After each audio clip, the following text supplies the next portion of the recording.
दोस्तों स्वागत है आपका ऑनलाइन क्लासेस विथ यशवंत साथ। हम पढ़ रहे हैं कक्षा 12वीं की इतिहास के चैप्टर, जिसमें पहला पार्ट हमने पहले ही पढ़ लिया था 6 भागों में, और उसके बाद अब हम दूसरा पार्ट शुरू किया है। और दूसरे पार्ट का पहला वीडियो कंप्लीट हो चुका है। अब दूसरे वीडियो में हम पढ़ेंगे, और पहले में जो पढ़ लिया था और बाकी में जो पढ़ेंगे एक बार हम उसको देख लेते हैं। मौर्य साम्राज्य, गुप्त साम्राज्य का आर्थिक स्थिति, कला साहित्य विज्ञान, फिर हर्षकालीन भारत, फिर चोल प्रशासन कला एवं साहित्य, कल्हण की राज तरंगिणी, और अंत में विजयनगर साम्राज्य। ये कुल पार्ट है अपने जो भारतीय इतिहास की स्वर्णिम पृष्ठ करके जो दूसरा चैप्टर है उसके, जिसमें मौर्य साम्राज्य हमने पहले वीडियो में पढ़ लिया था। इस वीडियो में पढ़ेंगे हम गुप्त साम्राज्य, जो 275 ईस्वी से 550 ईस्वी तक है। मौर्य साम्राज्य है वो ईस्वी पूर्व में चला गया। अब हम ईस्वी में शुरू कर रहे हैं। ईस्वी पूर्व कंप्लीट हो चुका है, अब गुप्त साम्राज्य शुरू करते हैं। गुप्त साम्राज्य 275 ईस्वी से 550 ईस्वी। चलिए, गुप्त साम्राज्य। और गुप्त साम्राज्य का जो प्रथम शासक था, या गुप्त साम्राज्य का जो स्थापना करने वाले थे, वो थे श्रीगुप्त, 275 से 300 ईस्वी। फिर उसके बाद हुए घटोत्कच 300 से 319, चंद्रगुप्त प्रथम। अब यहाँ पर चंद्रगुप्त प्रथम शब्द आया, इसको आप इतिहास में जब भी दूसरे चैप्टर पढ़ें या जहाँ कहीं भी इतिहास पढ़ें तो ये हमेशा ध्यान रखना, प्रथम द्वितीय तृतीय ये क्यों आता है, क्योंकि हमने एक चंद्रगुप्त पढ़ लिया मौर्य में, ठीक है ना, जो इसके पहले ही वीडियो में था मौर्य साम्राज्य में चंद्रगुप्त मौर्य। तो अब चंद्रगुप्त वो हो गया, उसके बाद जो चंद्रगुप्त आया वो चंद्रगुप्त प्रथम, उसके बाद फिर कोई चंद्रगुप्त आएगा तो वो चंद्रगुप्त द्वितीय, इस तरह से चलेगा। तो इसको आप कंफ्यूज ना होवें, इसको ध्यान रखें। चंद्रगुप्त मौर्य पहला, फिर चंद्रगुप्त प्रथम, फिर उसके बाद अगर कहीं आएगा तो चंद्रगुप्त द्वितीय, फिर चंद्रगुप्त तृतीय, इस तरह से चलेगा। ओके, तो चंद्रगुप्त प्रथम गुप्त साम्राज्य में, समुद्रगुप्त, फिर चंद्रगुप्त द्वितीय, फिर कुमारगुप्त प्रथम और स्कंदगुप्त। इस तरह से ये गुप्त साम्राज्य के प्रमुख शासक हुए हैं।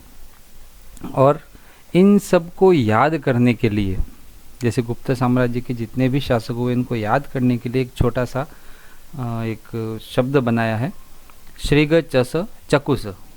श्री स्टार्टिंग श्रीगुप्त, घ घटोत्कच, च चंद्रगुप्त प्रथम, स समुद्रगुप्त, फिर चंद्रगुप्त द्वितीय, कु का मतलब कुमारगुप्त, और लास्ट में स्कंदगुप्त का मतलब फिर स।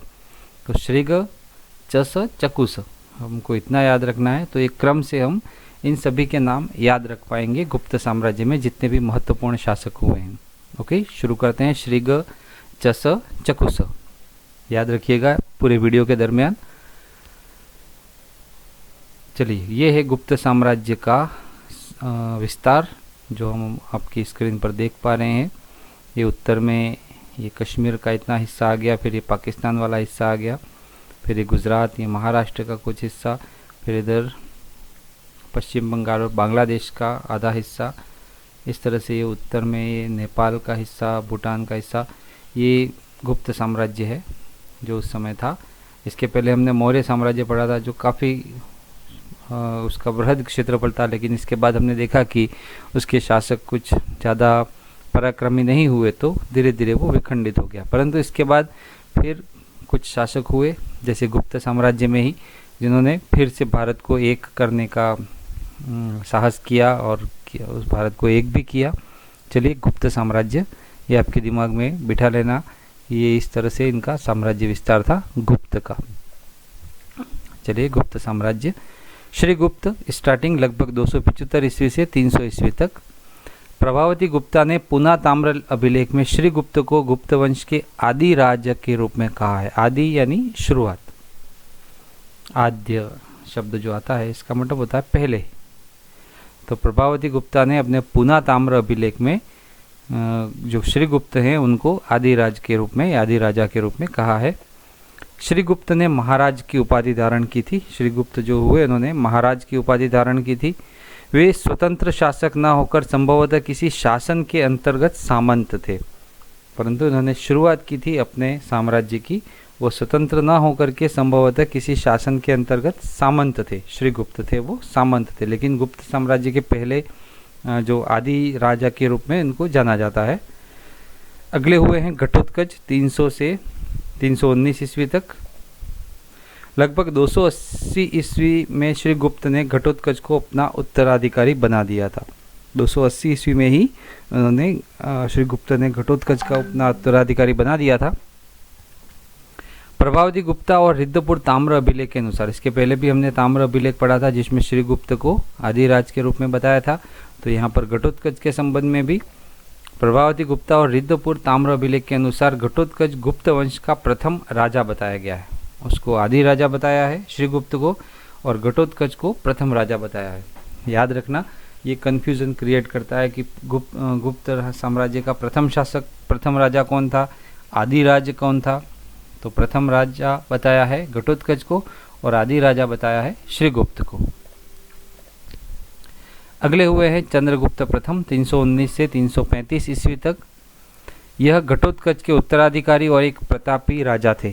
चंद्रगुप्त मौर्य साम्राज्य में हुए और चंद्रगुप्त प्रथम ये गुप्त साम्राज्य में हुए। तो ये एक प्रतापी राजा थे और घटोत्कच के उत्तराधिकारी थे।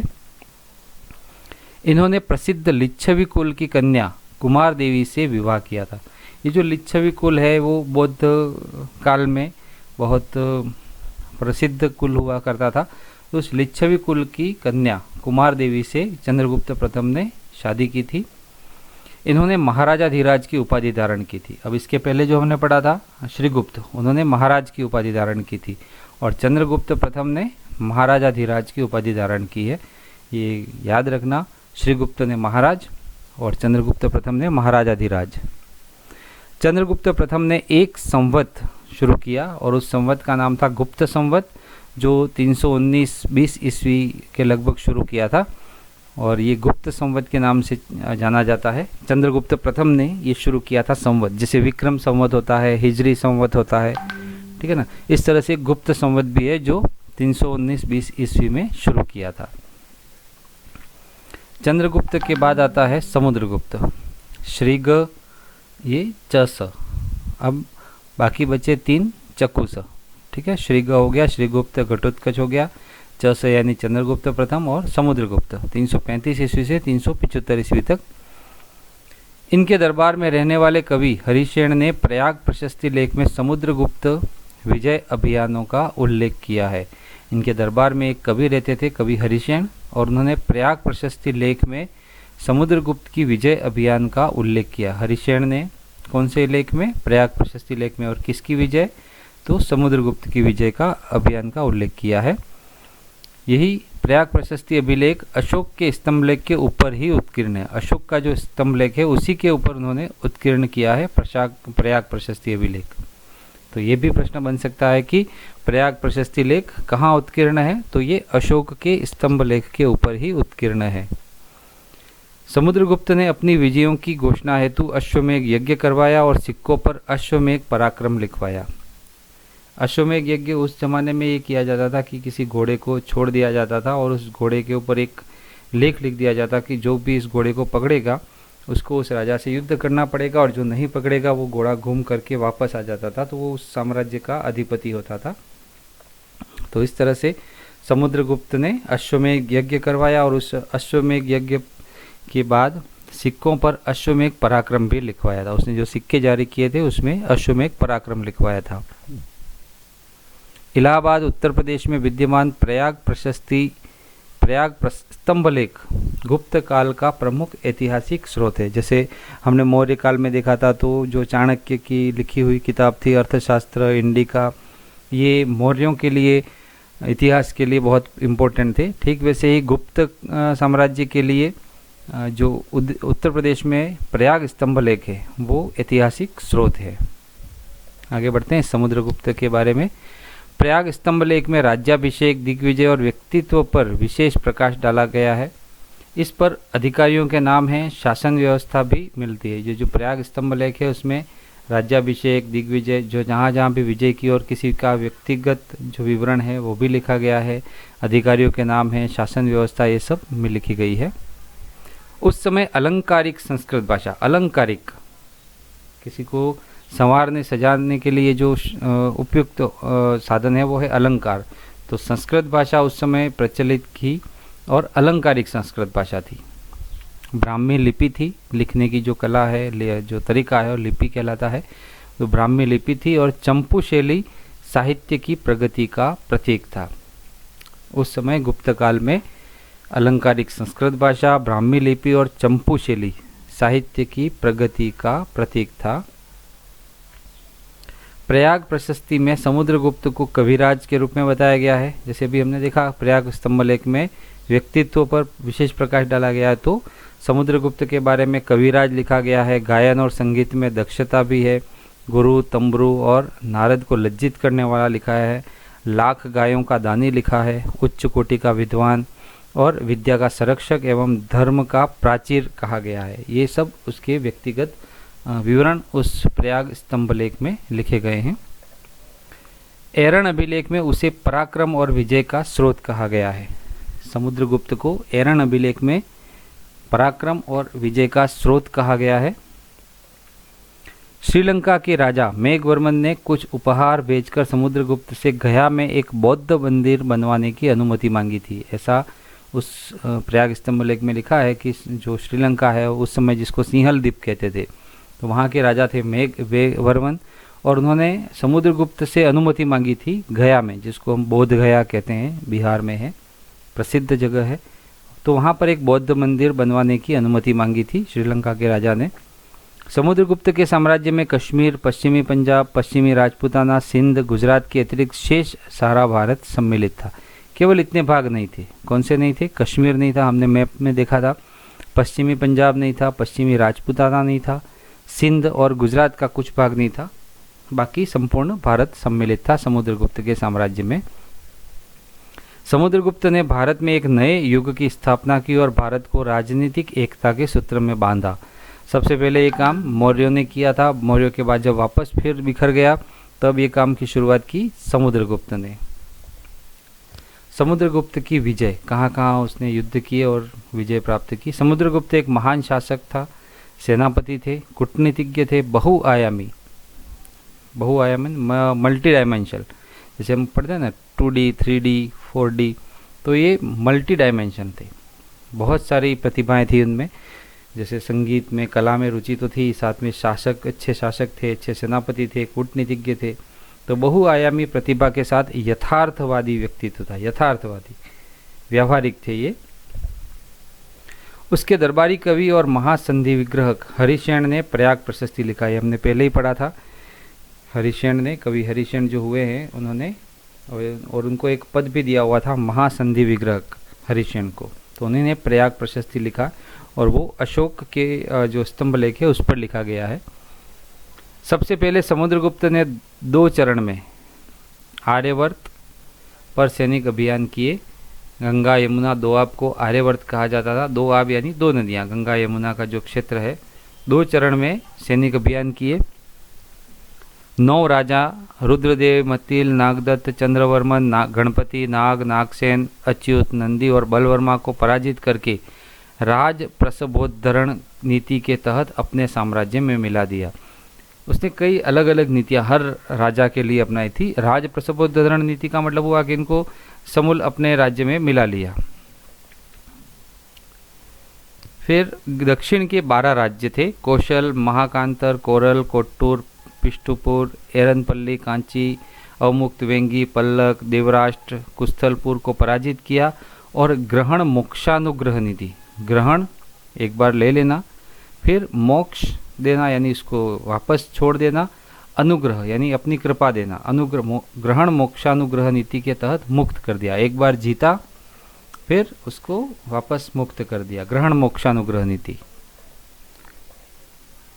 ग्रहण अर्थात अधिकार करना, मोक्ष अर्थात शत्रु को मुक्त करना और अनुग्रह अर्थात राज्य को लौटा देना, अनुकंपा करना। इस तरह से ग्रहण मोक्षानुग्रह नीति अपनाई दक्षिण के राज्यों में।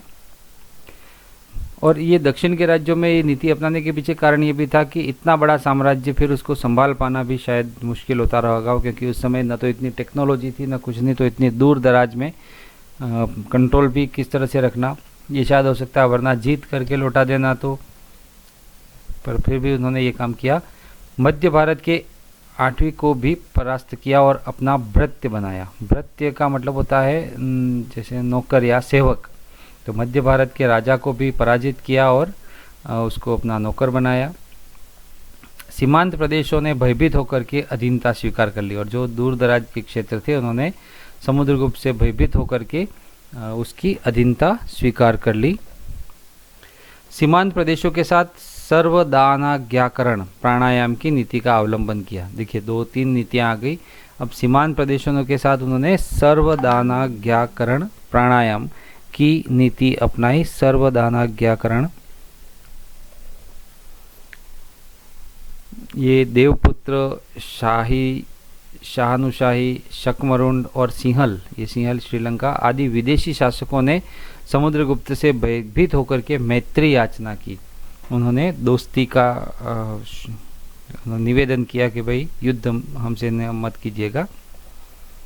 इनके साथ आत्मनिवेदन, कन्योपायन, गुरुत्मंदंकित, स्वविषय भुक्ति, शासन याचना की नीति का अनुसरण किया। तो सबके साथ अलग अलग, जिसका साथ जैसा व्यवहार करना चाहिए उसी तरह से उन्होंने, समुद्रगुप्त ने अलग अलग राजाओं के साथ अलग अलग नीति का अनुसरण किया।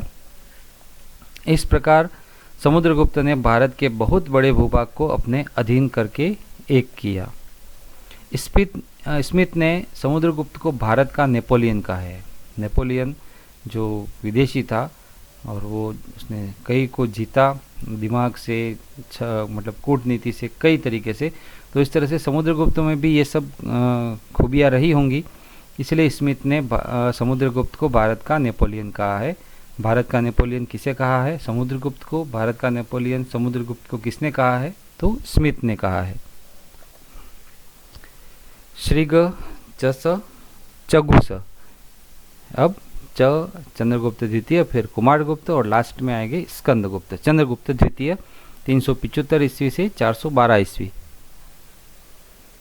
समस्त गुप्त राजाओं में समुद्रगुप्त का यह पुत्र वीरोचित गुणों से संपन्न था। वीर के लिए जो उचित गुण होते हैं वो उसमें सभी थे। समुद्रगुप्त का पुत्र था चंद्रगुप्त द्वितीय।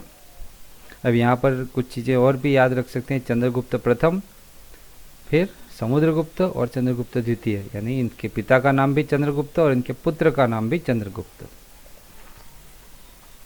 इसने अपनी पुत्री प्रभावती का विवाह वाकाटक नरेश रुद्रसेन द्वितीय से किया था।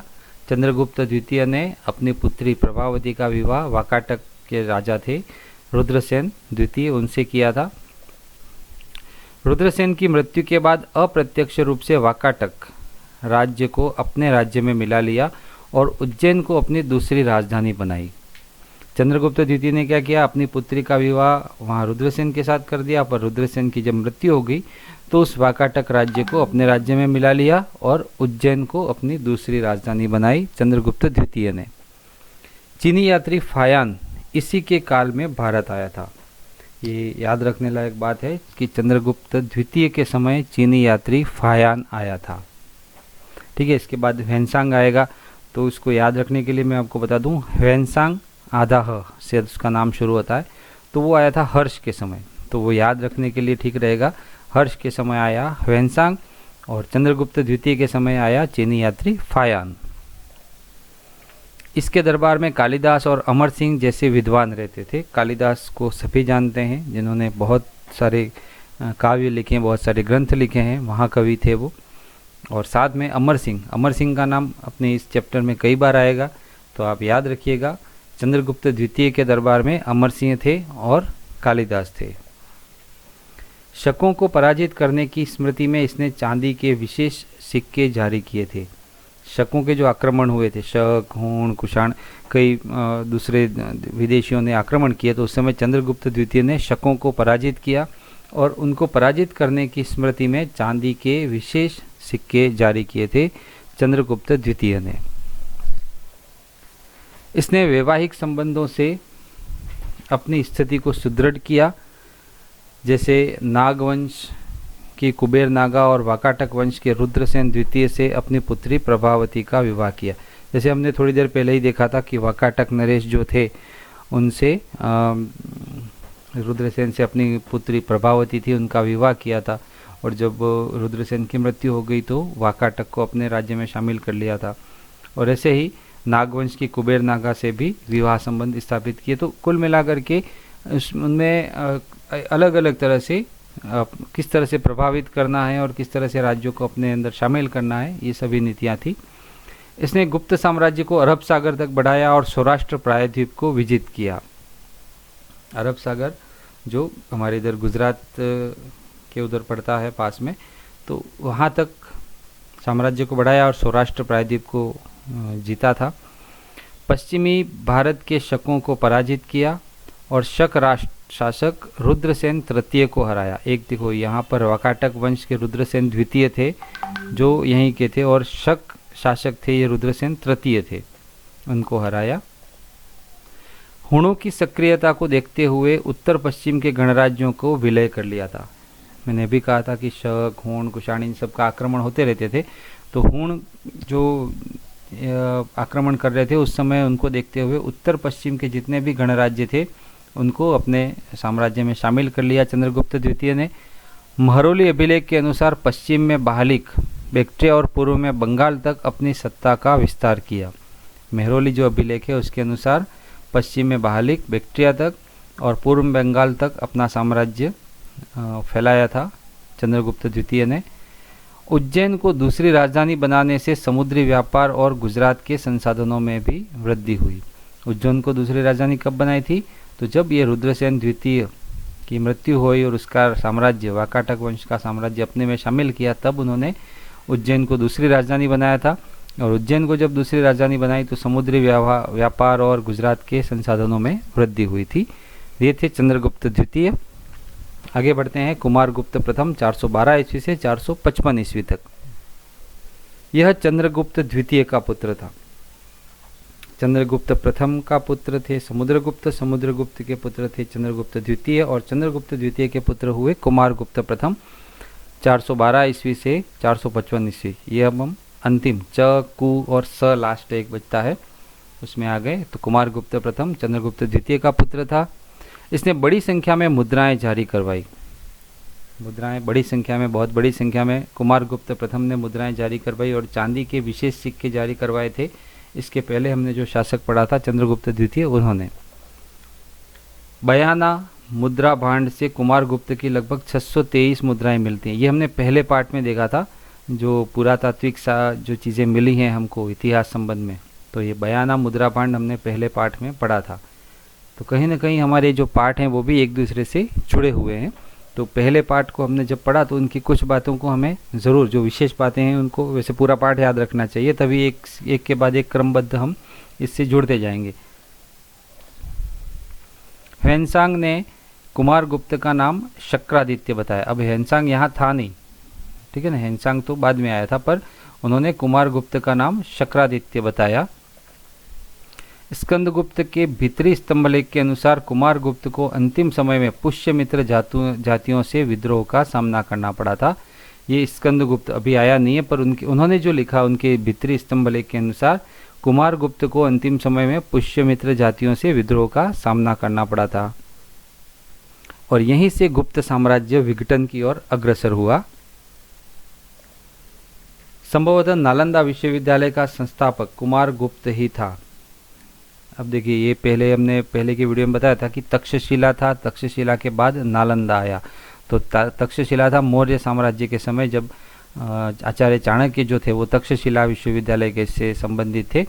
अब यहाँ पर वो तक्षशिला ख़त्म हो गया, अब नया विश्वविद्यालय शुरू हुआ जिसकी जो संस्थापक रहे थे वो कुमारगुप्त थे, और वो है विश्वविद्यालय नालंदा विश्वविद्यालय।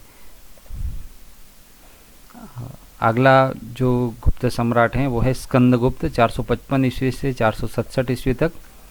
भीतरी स्तंभलेख, जिसको जूनागढ़ अभिलेख कहते हैं, उसके अनुसार इसके सिंहासन पर बैठते ही मलेच्छ के रूप में हुणों का आक्रमण का सामना करना पड़ा। ये उस अभिलेख में लिखा हुआ है कि जैसे ही स्कंदगुप्त सिंहासन पर बैठे तो हुणों के आक्रमण का सामना करना पड़ा उनको। इनकी स्वर्ण मुद्राओं पर विक्रमादित्य की उपाधि मिलती है। एक तो महाराज की उपाधि हमने पढ़ी, एक महाराजाधिराज की उपाधि, और एक ये है विक्रमादित्य की उपाधि। तो विक्रमादित्य की उपाधि स्वर्ण मुद्राओं पर स्कंदगुप्त के द्वारा लिखी गई। इसने सौराष्ट्र में पर्णदत्त को गवर्नर के रूप में नियुक्त किया। सौराष्ट्र को जीता था इनके पहले वाले राजा ने, हमने पढ़ा था अभी सौराष्ट्र प्रायद्वीप, तो वहाँ पर पर्णदत्त को एक गवर्नर के रूप में उन्होंने नियुक्त किया था। स्कंदगुप्त ने गिरनार पर्वत पर स्थित सुदर्शन झील के पुनरुद्धार का कार्य गवर्नर पर्णदत्त के पुत्र चक्रपालित को सौंपा और किनारे पर एक विष्णु मंदिर भी बनवाया था। वहाँ के जो गवर्नर में हमने पढ़ा पर्णदत्त, तो पर्णदत्त के पुत्र चक्रपालित को ये काम सौंपा था कि जो सुदर्शन गिरनार पर्वत पर सुदर्शन झील है उस झील का पुनरुद्धार करने के लिए। स्कंदगुप्त के भीतरी स्तंभलेख, जूनागढ़ अभिलेख और चंद्रगुप्त परिप्रेक्षा में हूणों के आक्रमण और इनसे स्कंदगुप्त की विजय का उल्लेख मिलता है। जैसे हमने पढ़ा था कि बैठते ही हूणों के आक्रमण का सामना करना पड़ा, तो यहाँ पर जो भीतरी स्तंभलेख है, जूनागढ़ अभिलेख और चंद्रगुप्त परिप्रेक्षा में ये लिखा गया है कि स्कंदगुप्त उन हूणों से विजयी हुए थे। स्कंदगुप्त ने आक्रमणों से गुप्त साम्राज्य को बचाया और स्थायित्व और व्यवस्था प्रदान की। वाकाटकों और नागवंश के आक्रमणों को भी असफल किया।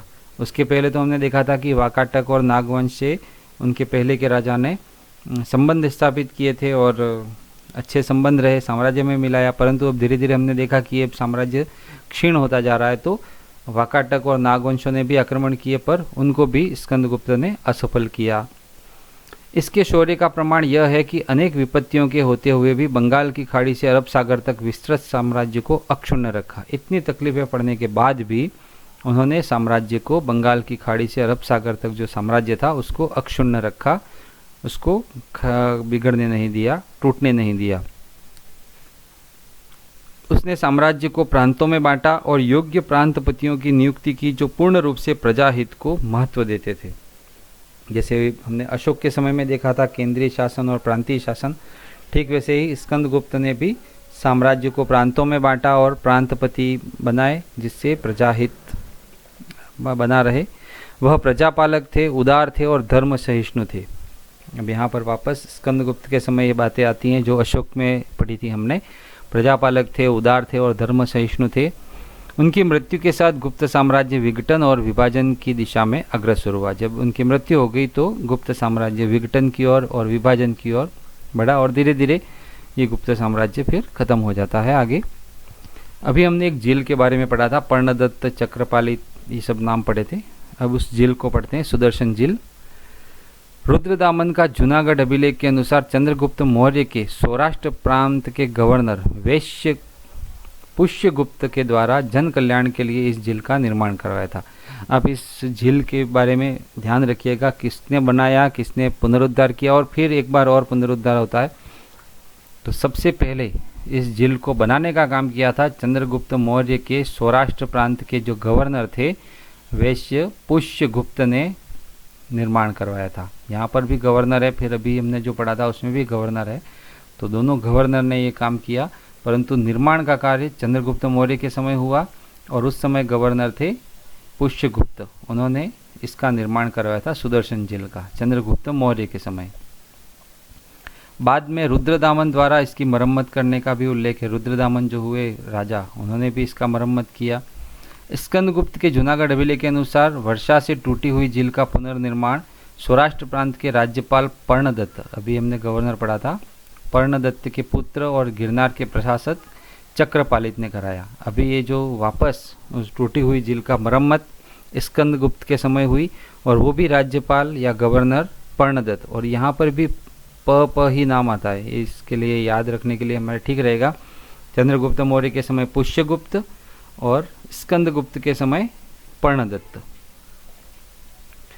प्राचीन भारत के शासकों द्वारा जल प्रबंधन और संरक्षण का यह एक उत्कृष्ट उदाहरण है। उस समय जल प्रबंधन, संरक्षण और कृषि सिंचाई के लिए एक उत्कृष्ट उदाहरण है जो गिरनार जूनागढ़ जो है वहाँ पर ये झील बनी हुई है, सुदर्शन झील। स्कंदगुप्त के पश्चात पुरुगुप्त, नरसिंहगुप्त, कुमारगुप्त द्वितीय, बुद्धगुप्त, बालादित्य द्वितीय, कुमारगुप्त तृतीय और विष्णुगुप्त ने शासन किया।